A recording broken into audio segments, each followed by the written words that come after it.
ہم آپ لوگوں کو شاعر اور اس کے دبستان کے بارے میں بتائیں گے۔ دبستان کے اگر لغوی معنی پر ہم جائیں تو دبستان کے معنی ہوتا ہے مکتب فکر۔ دبستان کے معنی کیا ہوتا ہے؟ مکتب یا اسکول کو دبستان کہا جاتا ہے۔ لیکن اردو شاعری میں دبستان ایک ایسے مکتب فکر کو کہا جاتا ہے۔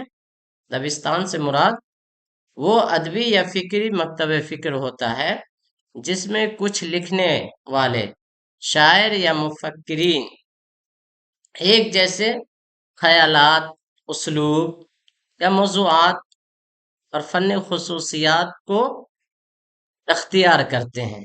اسے دبستان کہا جاتا ہے اصطلاحی معنی میں۔